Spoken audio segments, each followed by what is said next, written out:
मुझे बताना अगर दोबारा होता है तो। आज मेरा दिमाग खराब हो जाएगा।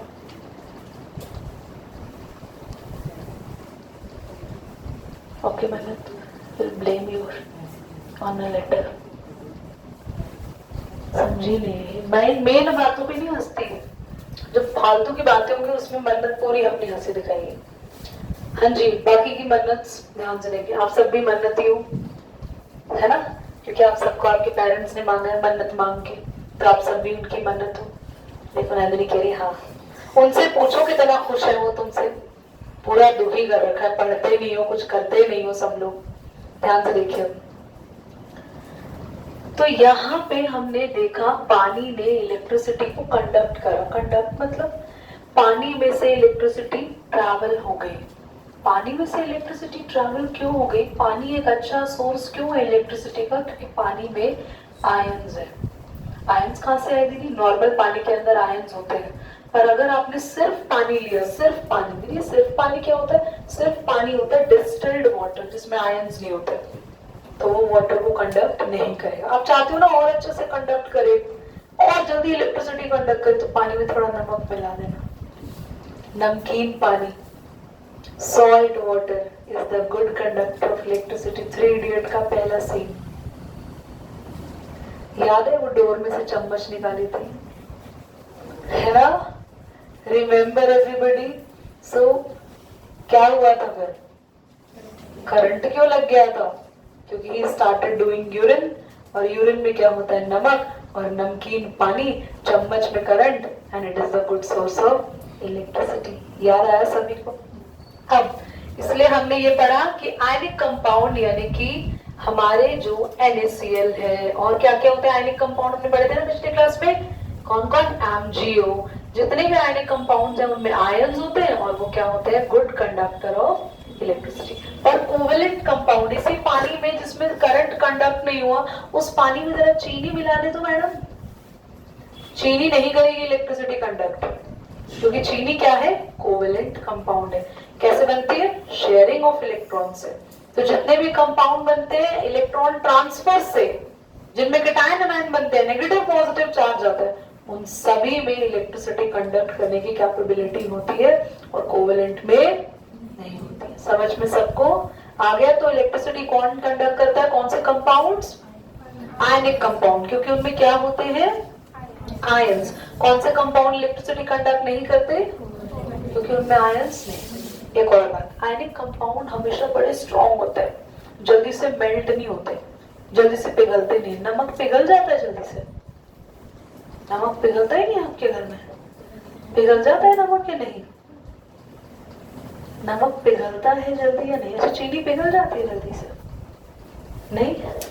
चीनी और नमक दोनों को आज सभी बच्चों को घर में जाके 2 कटोरियां लेनी है जो पहले से ही जली हुई हो, क्योंकि तुम्हारे कारण जल गई तो फिर उन जली हुई कटोरियों को लेके मेरे पास मत आ जाना, कहीं मम्मी भी लेकर आ जाए, देखो मैडम घर में बर्तन का क्या हल करा दिया आपने। तो you have to take 2 bowls, and वो बाउल्स आपको लेने हैं, इसमें चीनी लेना है, इसमें नमक लेना है, दोनों को कहाँ रख देना गैस पे। आप देखेंगे चीनी बिल्कुल मेल्ट हो जाएगी, ब्राउन कलर का एक लिक्विड बन जाएगी, और वो ब्राउन कलर का लिक्विड आपकी कटोरी से थोड़ी देर में चिपक भी जाएगा, और नमक खुद ब्राउन हो जाएगा पर पिघलेगा। कितने बच्चों ने नमक वाली बेकिंग की है? कोविड में केक बनाया, कढ़ाई में नमक रख के, उस पे स्टैंड रख के, उस पे केक है ना? तो नमक कितनी भी हाई हीट कर लो, नमक पिघलता नहीं है, क्योंकि नमक एक आयनिक कंपाउंड है। आयनिक कंपाउंड का मेल्टिंग पॉइंट बहुत, और कोवेलेंट कंपाउंड का melting point. Ionic compound electricity conduct, covalent compound electricity conduct. सबको समझ में आ गया? आयनिक कंपाउंड जनरली बहुत हार्ड होते हैं, बड़े बड़े जाइंट उनके क्रिस्टल्स होते हैं, और कोवेलेंट कंपाउंड उनके कंपैरिजन में इतने हार्ड नहीं होते। इनका डिफरेंस बिटवीन मैं आपको लिखवा दूंगी अभी, आप सब अपनी कॉपी में हेडिंग डालेंगे मोलर मास, और जो मैंने आपको समझाया I will make you right in the short note. Okay, heading डालेंगे मोलर मास। डाइपर पहने हुए इधर देखिए सभी। सबसे पहले इतने छोटे नहीं हो ना, तो उस चीज का पता होना चाहिए जो मैं पूछ रही हूँ। चलो इधर देखो, मैंने आपको होमवर्क में कुछ फॉर्मूलाज दिए थे, पर अभी इसलिए करवाने को बोल दिए क्योंकि उसमें से कुछ फॉर्मूलाज ऐसे हैं जिसमें आप गलती कर सकते हो। बताओ क्या क्या दिए थे, फिर मॉलिक्यूलर मास पढ़ते हैं हम लोग। कैल्शियम कार्बोनेट, ये आप लोगों का ना मे बी गलत हो सकता है, ध्यान से देखना सभी। कैल्शियम कार्बोनेट, कैल्शियम कार्बोनेट होता है CO3, इस पे चार्ज होता है 2 और इस पे 2, इस पे +2 और इस पे -2, दोनों 2 यहां चले जाएंगे। अब जब दोनों सेम नंबर होते हैं तो भी हमें नीचे कोई नंबर नहीं लिखना है, क्योंकि 2 से 2 कैंसिल हो जाता है और 1 और 1 हो जाता है। समझ में आया? When two numbers are same, आप इन्हें कैंसिल कर सकते हो, कैंसिल करके दिखाना पर नहीं होता। ऐसे यहाँ पे 2 हो, यहाँ पे 4 हो, यहाँ 2 हो, यहाँ पे 4 हो, तो 2 से 4 कैंसिल हो सकता है ना, ऐसे कैंसिल करके लिख देना। 2 और 4 कैंसिल होगा, क्या बनेगा जल्दी बोलो? 1 और, तो नीचे नंबर 1 और 2 लिख सकते हो। Is clear? समझ में आ रहा है? अलग अलग नंबर को वैसे मैं कैंसिल होने का सजेशन नहीं देती हूँ, सिर्फ इतना सिखाती हूँ, अगर 1 आएगा तो नहीं लिखना है और दोनों सेम नंबर आएंगे तो भी नंबर नहीं लिखना है। अगला बोलो। सल्फर, सल्फर की स्पेलिंग आपकी बुक में ये हो गई, इसलिए लिखा सल्फर S, और डाइऑक्साइड वाले केस के अंदर फॉर्मूला बनाने की वैसे जरूरत तो नहीं होती, पर फिर भी सिखा दो। डाई ट्राई कुछ भी लगा हो, डाई ट्राई कुछ भी लगाओ, सल्फर डाइऑक्साइड लिखा है तो SO2, काम खत्म। कोई फॉर्मूला नहीं बनाना, सीधा लिख देना SO2। ऐसे ही बोला होता अगर कार्बन डाइऑक्साइड तो क्या लिखते बच्चों? ओके, अगला बोलो क्या है? Ferric chloride. कितने बच्चों को फेरिक का सिंबल याद है, चार्ज याद है? क्या होता है फेरिक का? +3 या 3 और क्लोराइड का 1, तो ये बना FeCl3। कितने बच्चों के सही थे सारे? और तो नहीं है? और नहीं है कोई? Phosphorus chloride.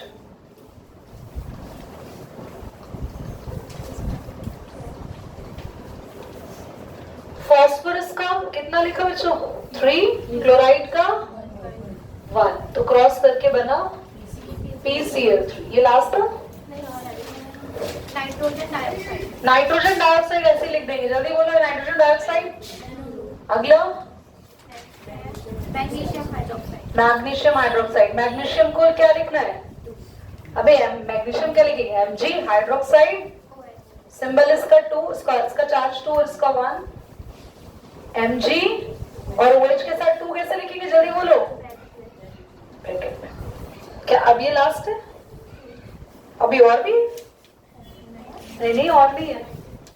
नाइट्रोजन डाइऑक्साइड लिखवा दिया NO2, ये रहा। जल्दी से मॉलिक्यूलर फॉर्मूला हेडिंग डाल ली। मोलर मास को ही ये कहते हैं मॉलिक्यूलर मास, मोलर मास या फिर मॉलिक्यूलर मास। पूरी क्लास का ध्यान यहाँ होना चाहिए, मैं सिखा रही हूँ, जैसे मैं निकालना सिखा रही हूँ H2O का मोलर मास। मोलर मास के लिए क्या पता होना चाहिए दीदी? एटॉमिक मास या मास नंबर। टेबल याद है? टेबल याद है जिसमें एटॉमिक नंबर लिखा था? एटॉमिक नंबर लिखा था, और एक टेबल मैंने खुद बनवाई थी। उसमें कौन सी टेबल थी? वो एटॉमिक मास की टेबल थी ना। हाइड्रोजन का एटॉमिक मास कितना होता है बच्चों? 1। एटॉमिक नंबर भी 1 होता है, एटॉमिक 1। कितने हाइड्रोजन है? 2 से मल्टीप्लाई करो। ऑक्सीजन का एटॉमिक मास कितना होता है? 16। एटॉमिक नंबर होता है ऑक्सीजन का 8, और ऑक्सीजन का एटॉमिक मास होता है कितना आएगा? 2 1 2 + 16। आया समझ? चलो एक और करते हैं। CO2, कार्बन का एटॉमिक मास होता है कितना? 12, प्लस ऑक्सीजन का